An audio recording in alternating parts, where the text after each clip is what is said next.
Hi everyone, it's Liam here from Rating the Races. So most weeks our premium and pro members receive an email on either the Tuesday or the Wednesday with the handicap analysis. Now I thought I'd turn this week's email into a video to show all you free members and people that they're not even free members what else you get as part of Rating the Races. Not only do you get the analysis, you get advanced looks at races, and we've actually got one coming up in the Ida Chase that we have highlighted when the horse is 25s. It's a much shorter price now, and also as well as the analysis, as I said, you get even access to the early ratings. Our pro members are just going to receive the link for the Cheltenham Festival ratings, and one of the other things they get is this handicap analysis. So this handicap analysis, I look through the new handicap marks of the horses on the Tuesday, looking at those that I think were kindly dropped or even sometimes only put up a couple of pounds that I thought, wow, that should have gone up a lot more. And we're going to start off this week. There's only 5 horses that caught our eye. And we're going to start off looking at Joya Machan, who, if you do follow our videos, you will know I'm quite a big fan of. And to be honest, I really feel this horse has got a good win in him at some point. He's now gone 10 runs at Dan Skelton's without winning. Since moving from Paul Nolan, he's yet to win. The last time the horse actually won a race was back in September 2023. Is he just very tricky to get right and to drop on the line sort of thing? Is he quite a tricky ride? And that's part of my angle with this horse. He's gone close twice, really close twice for Dan Skelton. He finished at Ascot back in February 2025, he finished second, and then he finished second again next time at Uttoxeter. Both times ridden by Harry Skelton. They are the only 2 occasions that Harry Skelton has got on Joya Machan. I feel like we might need Harry Skelton to ride. The horse dropped another £1 to 132 over fences, which means he's actually £3 lower than when finishing second here at Uttoxeter. He's even £1 lower than when he finished second at Ascot the time before. He does look very well handicapped now, and I just feel that Dan Skelton needs to put him in a race that is at the track that Harry's at, and Harry can ride him.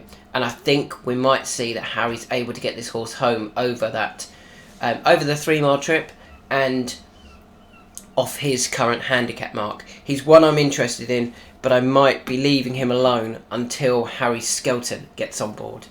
But he was interesting that they dropped him another £1 for that effort. I mean, the last 3 occasions he's gone off 4 to 1, 7 to 1 and 5 to 1. So people agree he is well handicapped. Just needs Harry Skelton on board, I think, now. The second horse that I want to talk about is Captain Teague for Paul Nicholls. He ran okay last time out for 6th, and the handicapper responded by dropping him £2 to a mark of 136. A mark of 136 straight away is very eye-catching for a former Grade 1 winner. He won the Challow Hurdle back in December 2023, this race here at Newbury. He'd also won on debut over hurdles in the Persian War at Chepstow, this race here. He'd finished 3rd in the Champion Bumper, and he did win he won a walkover at Exeter in a novice chase. After winning that, he went to Newbury and disappointed, and you can see that he then didn't run from Newbury 2024 to January 2026. Clearly had issues, and it was a shame that he didn't run. He's come back after a bit of a layoff after being a Grade 1 winner. Since coming back, I feel both of his 2 runs have been getting him fit.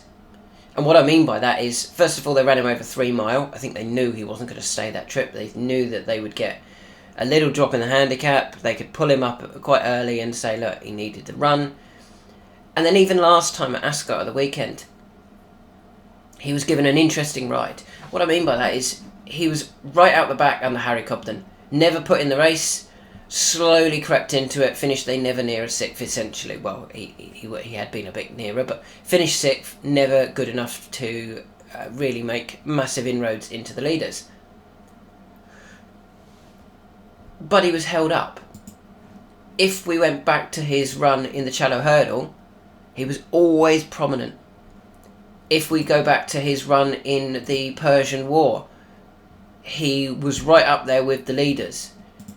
And when he was second at Cheltenham in the 2 mile 5 novice hurdle in November 2023, he sat in second for most of the race. In actual fact, nearly all of the race, didn't he? Because he ended up finishing second. So he's always been ridden forward. And now they've come back after this layoff, and they're dropping him out the back. Well, surely that just screams to me like they're looking after him, they're getting him fit, they're bringing him back slowly, they're making sure that when they're ready, they can strike.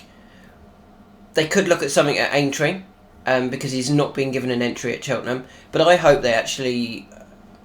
Aintree would be we're going to go there and try and win a race. I think if they return to this race at Cheltenham on the 15th of April, this 2.5 mile handicap hurdle, the Kingston Stud handicap hurdle, if they ran it in this race here, I think he would take all of the beating, because I think by then, that's another couple of months, he should be fully fit. They may well go somewhere in the meantime,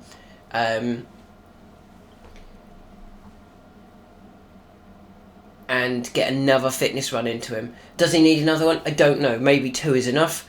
I'll definitely be interested in him next time. But if he came back to Cheltenham, particularly for this Kingston Stud handicap hurdle, I'd be very keen on Captain Katiga. I think they might be going, okay, now he's back. Now we can go and run a big race. And we can use the excuse of, like, he just needed the runs previously to get him back fit after a long layoff. So Captain Teague is very interesting off his handicap mark of 136. And I'm pretty confident that the last 2 runs have been fitness runs, because he's never been put in the race, unlike how he was ridden before his layoff. The next horse I want to talk about actually came from the same race, and it's a horse that, if you follow my emails, you'll know I'm very keen on this horse. It's Active Authority, who was very kindly dropped another pound down to a mark of 132 for Ollie Murphy. Why is that interesting? That now means he's running off a mark of 135. 135 is just a pound higher than when he finished second at the Cheltenham Festival last year. He was second in this race. Look at that. He was second to Wad Who. Arguably, in hindsight, had no chance of winning that. Did he? He had no chance of winning the Martin Pipe.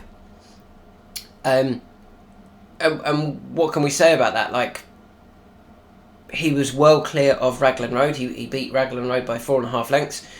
So what's he done since? He's actually ran okay since. Ran okay at Aintree, stepped up to 3 mile. Then finished 4th in a good handicap at Newbury, again over 3 mile on his return. That was too far. Then dropped back in trip to Aintree, ran well for a long way. Went to Windsor for a good handicap worth a lot of prize money, and to be honest, if he'd got a clear run, I actually think he might have won the race. I think they were going to Windsor with, let's try and win at Windsor. If we don't win at Windsor, all eyes on Cheltenham. They didn't manage to get a clear run that day. They only got beaten 5 and a bit lengths. And that was off a mark of 137. I think next time off 135 he will go even closer, and he is back to Cheltenham where we know he can run really well. He was never put in the race at Ascot. That's what caught my eye here. I was watching him and I'm like, Does Lewis want to get closer? No, not at all. He let the leaders skip away, never got close enough, came around the outside, and I'm like, yeah, that was clearly a Cheltenham Festival run, prep run. On the basis of that, if we actually look, he's 25 to 1 non-runner, no bet. I don't think that's a bad price. Granted, he might bump into another Wad Who, but at 25 to 1, and if you backed him each way, I think you'd get a really good run for your money there, to be honest. Is there a Wad Who in the race? I don't know. Do I expect Active Authority to run similar to how he did last year? Absolutely. I think he will go very close there. So yeah, I don't mind Active Authority in the Martin Pipe at all. A little bit of analysis that I haven't really... it's meant to be for Premium and Pro members, but one of the other ones in this race that I do like is Wendrock for Gordon Elliott. And they might end up being my two in this race, the Martin Pipe, Active Authority and Wendrock. Moving on, we go to a horse called Jurancon. I think it's Jurancon, is that how you say that? Or Jurançon. Finished 11th at Ascot in a handicap. Very disappointing. I don't totally understand what David Pipe is doing.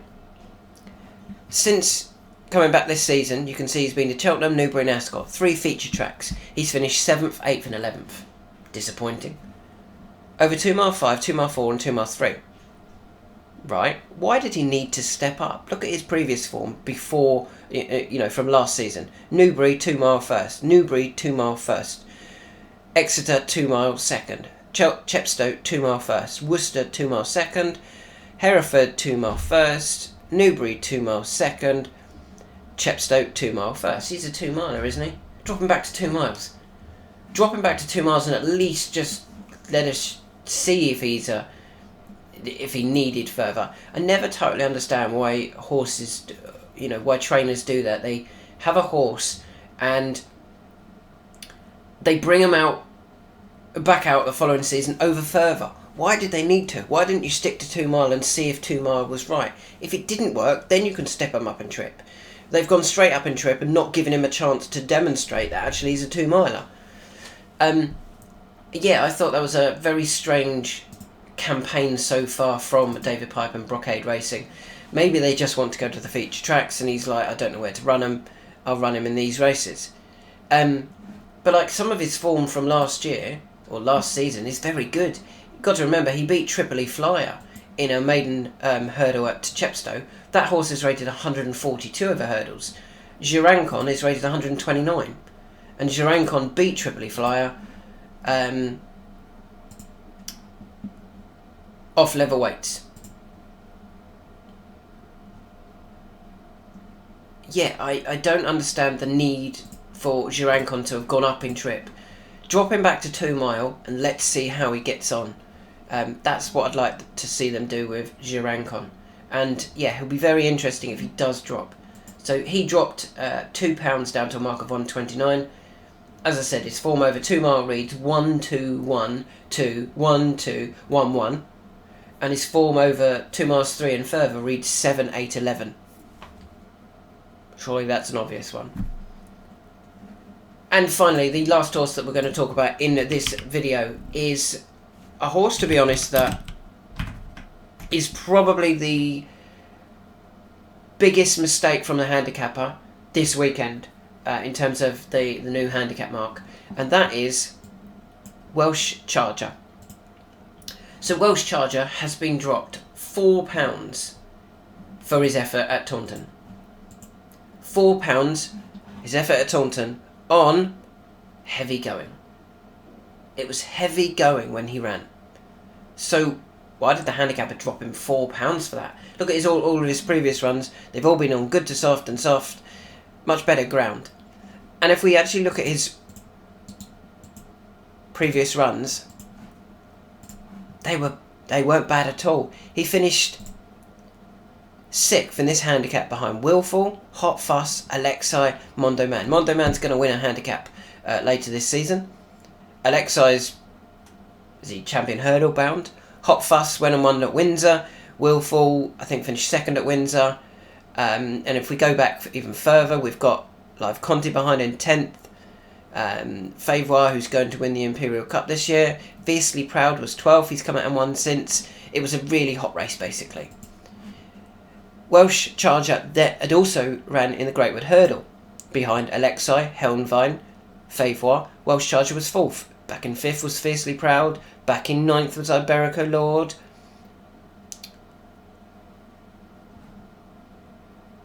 Another good race. And then he went to the Scottish County Hurdle and he unseated when sent off the 7-2 favourite. So he went off 7-2 favourite for a handicap off 127, and after one disappointing effort he was dropped a whopping £4 for it. Don't get that at all. £4 for running on the wrong ground. So where do they go with him? There's two choices for Welsh Charger.